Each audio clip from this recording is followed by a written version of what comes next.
우리가 우러러보는 저 높은 하늘 너머에 또 다른 바다가 흐르고 있다는 사실을 아십니까?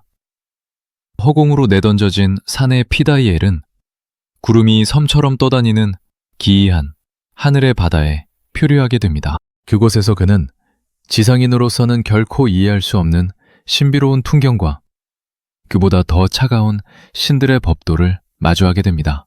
7번째 밤, 은빛 안개 속에 숨겨진 잔혹한 신화의 서막을 들려드립니다. 신전의 공기가 뺨을 스치는 서늘한 한기와 평소보다 아주 가볍게 느껴지는 자신의 숨소리로 사라는 나크사르가 다가왔음을 느꼈습니다. 곧이어 7번째 향초에 붉은 불꽃이 피어올랐습니다.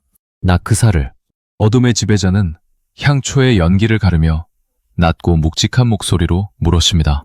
허공으로 날아간 그 유약한 부관은 어찌 되었느냐? 하늘에 바다의 이야기를 들려다오. 나크사르의 질문에 샤라는 고요히 고개를 숙이며 답했습니다. 나크사르여, 당신께서 물으신 그 산에는 짙은 안개를 뚫고 인간은 결코 발 디딜 수 없는 하늘의 바다에 당도했습니다. 하지만 그곳은 지상인에게는 안식처가 아닌 숨조차 마음대로 쉴 수 없는 기이하고도 차가운 영역이었죠. 피다이엘이 정신을 차렸을 때 그의 시야를 가득 채운 것은 부서지는 파도가 아니라 소리 없이 흐르는 안개의 강이었습니다. 그는 솜털처럼 부드러운 은빛 안개꽃더미 위에 누워 있었습니다. 주변을 둘러보니 끝을 알 수 없는 청명한 공중 위에 구름들이 섬처럼 군데군데 떠 있고 섬 사이사이로 물 대신 투명한 빛의 조각들이 흐르고 있었습니다. 지상에서는 평생 본 적 없는 소름 돋게 아름답고도 이질적인 하늘의 바다였습니다. 피다이엘의 곁에는 구름의 실로 짠 듯한 반투명한 옷을 입은 한 여인이 수심 가득한 얼굴로 그를 지켜보고 있었습니다. 그녀의 피부는 창백할 정도로 하얗고 눈동자는 옅은 파란색이었죠. 피다이엘이 갈라진 목소리로 물었습니다. 이곳은 어디입니까? 나는 죽은 것입니까?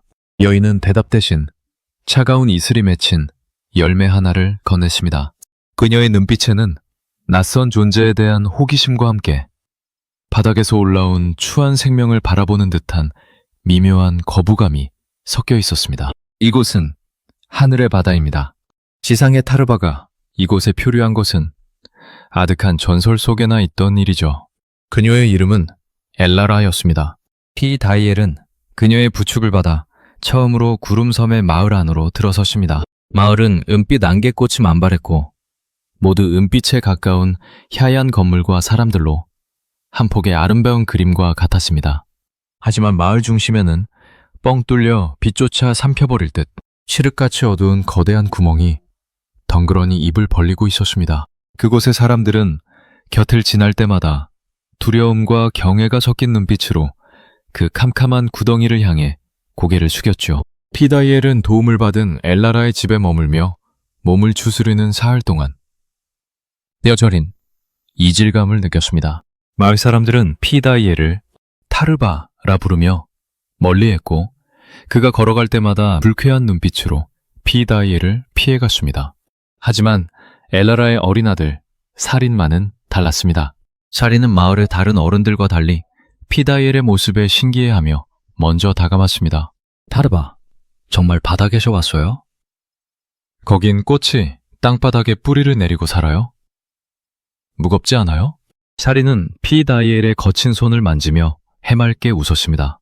피다이엘도 그런 사린에게 고마움과 친근한 마음이 들었습니다. 타르바가 무슨 뜻이지? 피다이엘이 사린에게 물었습니다. 사린은 웃으며 날개 없는 짐승이라는 뜻이에요. 옛날부터 지상의 사람들을 가리키는 뜻이죠. 피다이엘은 아이와 안개꽃 사이를 뛰어놀며 지상의 바다에서 수장된 동료들의 얼굴을 잠시나마 잊을 수 있었습니다. 그러나 사흘째 되던 날 해질녘 마을의 늙은 장로가 엘라라의 집을 찾아왔습니다. 장로의 손에는 캄캄한 하늘구멍에서 길어올린 심연의 물방울이 담긴 그릇이 들려 있었습니다. 장로는 왜 타르바를 집에 들인 것이냐 하며 못마땅한 듯 엘라라에게 말했습니다. 피다이엘은 얇은 안개 장막 뒤로 몸을 일으켜 자리를 피했고 그들의 대화를 숨죽여 지켜보았습니다. 그릇 안에 칠흑 같은 물방울은 마치 살아있는 벌레처럼 꿈틀거리더니 잠든 살인이 있는 방 쪽을 향해 요동쳤습니다. 장로가 무겁게 입을 열었습니다. 엘라라, 시면은 비의 씨앗으로 너의 아이를 지목했네. 내일 해가 뜨면 비의 의식을 위해 살인을 마을 중앙에 하늘의 구멍으로 데려오게. 엘라라는 비명조차 지르지 못하고 바닥에 주저앉아 소리 없이 눈물만 뚝뚝 흘렸습니다. 하늘과 땅의 약속에 기꺼이 따르겠습니다. 장로가 돌아가자 피다이엘이 장막을 걷고 나와 물었습니다. 엘라라, 방금 장로의 말이 무슨 뜻입니까? 비의 씨앗이라뇨. 엘라라는 파랗게 질린 입술을 깨물며 대답했습니다. 거역할 수 없습니다. 저 깊은 심연에 비의 씨앗을 돌려주어야만 대지가 눈을 뜹니다. 내 아이가 저 아득한 심연 아래로 떨어져야만 비가 되어 지상의 수많은 생명들이 목을 축일 수 있죠. 그것이 아득한 옛날부터 이 하늘바다가 지켜온 단 하나의 신성한 의무입니다. 그 끔찍한 이야기를 듣는 순간 피다이엘의 머릿속에 캄캄한 바다 위에서 벌어졌던 참혹한 기억이 번개처럼 스쳐 지나갔습니다. 술탄을 향한 충성이라는 대의를 내세워 부하들을 사지로 밀어넣던 상관 타릭의 모습을 피다이엘은 주먹을 꽉 쥐었습니다. 이토록 끔찍한 신성한 의무라니. 신이시여, 또다시 대의라는 이름의 살인으로 나를 다시 시험에 들게 하시나이까. 향초가 다 타들어가자 샤라는 이야기를 멈췄습니다. 하늘의 바다 역시도 약속의 속박에서는 자유로울 순 없구나. 나크사르의 거대한 기척이 조금씩 뒤로 물러나기 시작했습니다. 어두운 신전으로 푸르스름한 새벽빛이 새어들어오고 있었습니다.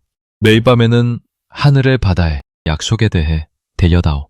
어둠이 완전히 걷히고 샤라의 하루가 조용히 연장되었습니다. 하늘의 바다에서 시작된 신성한 의식. 피다이엘은 살인을 하늘의 구멍으로 밀어넣으려는 장로들에게 반기를 들었지만 그가 지켜낸 생명의 대가는 너무도 가혹했습니다. 8번째 밤, 피다이엘의 마지막 선택이 이어집니다. 여러분에게도 신성한 의무가 있나요? 여러분의 생각을 댓글로 남겨주세요.